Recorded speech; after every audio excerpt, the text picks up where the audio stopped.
नमस्कार, स्वागत है आपका स्टेट उत्तराखंड में और मैं हूं आपके साथ निकिता कपूर। ओबीसी आयोग उत्तराखंड की अध्यक्ष डॉक्टर कल्पना सैनी आज अपने हरिद्वार दौरे पर रहीं।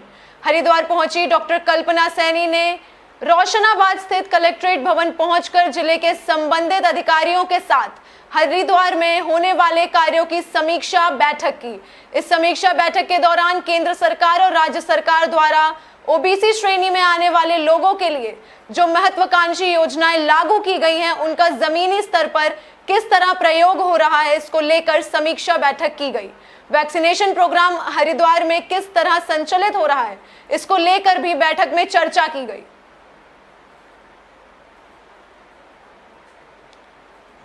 देखिए, ये कार्यों की समीक्षा बैठक थी और चूंकि बार एक ओबीसी बहुल जिला है, तो इसमें ये भी जानने का प्रयास किया गया कि हमारी जितनी भी केंद्र सरकार की, राज्य सरकार की महत्वाकांक्षी योजनाएं आ रही हैं, इस समय कोरोना को ध्यान में रखते हुए जो सर्व समाज को सुविधा देने का कार्य किया गया है, चाहे वो खाद्यान्न योजना हो या हमारा वैक्सीनेशन का, हम जो इस समय आदरणीय मोदी जी केंद्र सरकार से जो मुफ्त में वैक्सीन उपलब्ध करा रहे हैं और सभी को उपलब्ध करा रहे हैं, उसका भी संज्ञान लेना था कि वो कार्य किस गति से चल रहा है। देखिए, ये कार्यों की समीक्षा बैठक थी और चूंकि हरिद्वार एक ओबीसी बहुल जिला है, तो इसमें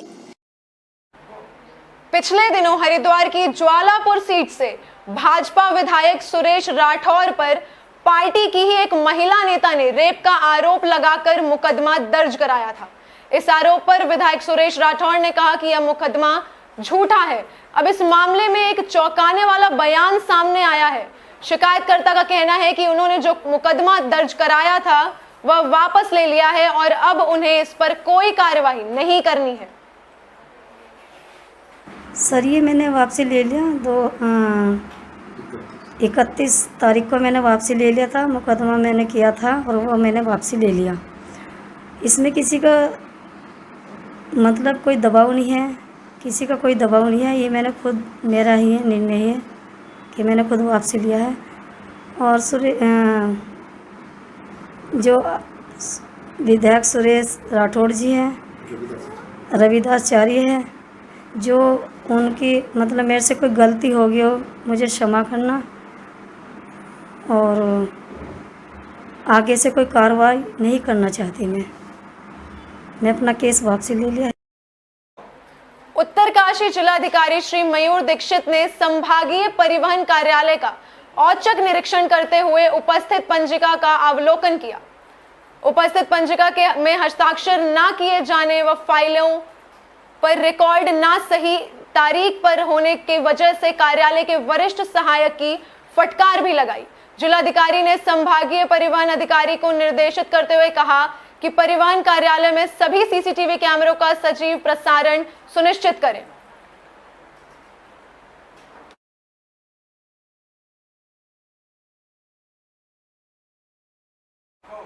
मंगलौर में सिंचाई विभाग द्वारा ग्रामीणों की सैकड़ों बीघा फसल बर्बाद कर दी है।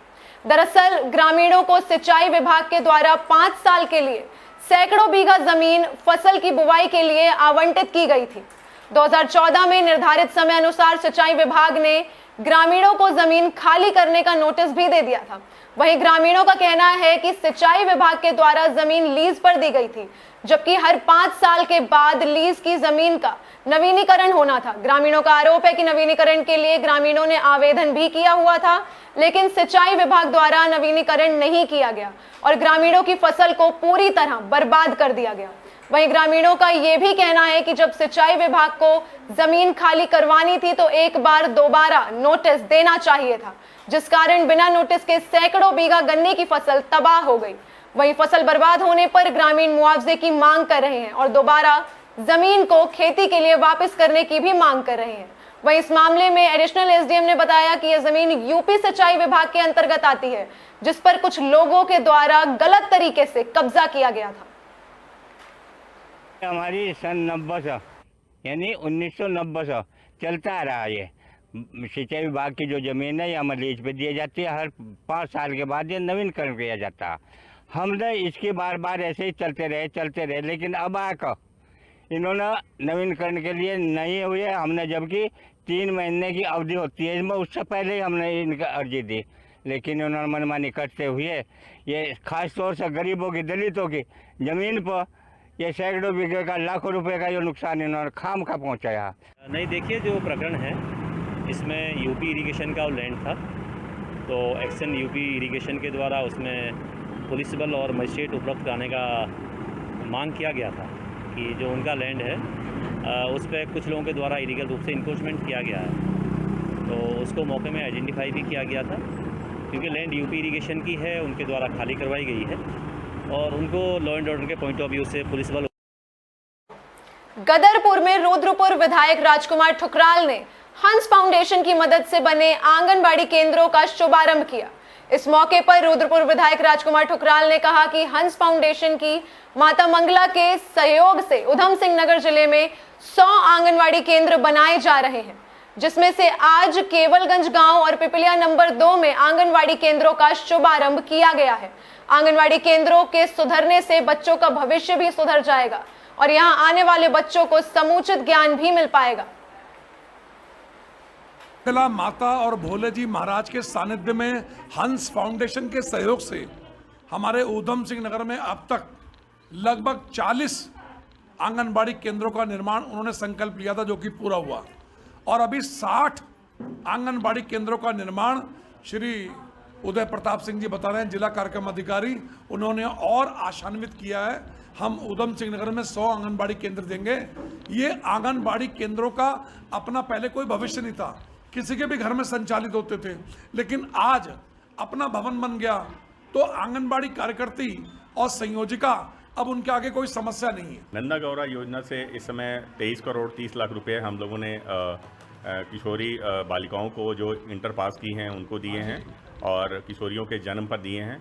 इसके अलावा लगभग हम लोगों ने 24 करोड़ रुपए जो है प्रधानमंत्री मातृ वंदना योजना के अंतर्गत प्रथम बार गर्भवती माताओं को हम लोगों ने लाभान्वित किया है। इसी प्रकार हम लोग इस समय हंस फाउंडेशन के सहयोग से 60 आंगनबाड़ी केंद्र अभी बनने हैं।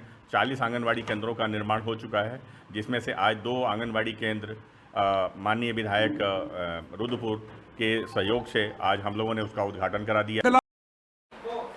जिला सेक्टर योजना के अंतर्गत उत्तरकाशी में 11 करोड़ से अधिक की धनराशि से विद्यालयों के मरम्मत का कार्य किया जा रहा है, जिसमें बेसिक एवं माध्यमिक विद्यालयों के भवन निर्माण, शौचालय निर्माण, विद्युतीकरण, विज्ञान प्रयोगशाला, फर्नीचर सहित अनेक कार्य किए जाना शामिल है। चरणबद्ध रूप से हर विद्यालय में मूलभूत सुविधाएं प्रदान करने का लक्ष्य रखा गया है। जिलाधिकारी श्री मयूर दीक्षित ने कहा कि शिक्षा के क्षेत्र में सर्वोच्च प्राथमिकता के तहत कार्य किए जा रहे हैं।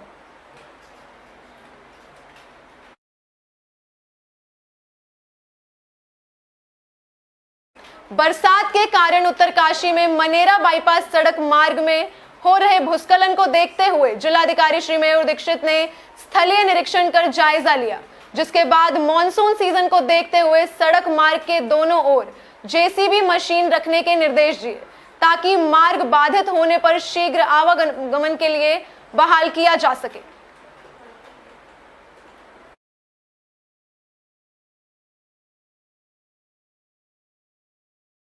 सात जन्मों तक साथ निभाने का वादा कर पत्नी की अश्लील वीडियो बनाकर ब्लैकमेल करने और देह व्यापार के धंधे में धकेलने वाले कलयुगी पति और उसके मामा सहित 2 अन्य लोगों के खिलाफ आखिर पुलिस ने मुकदमा दर्ज कर लिया है।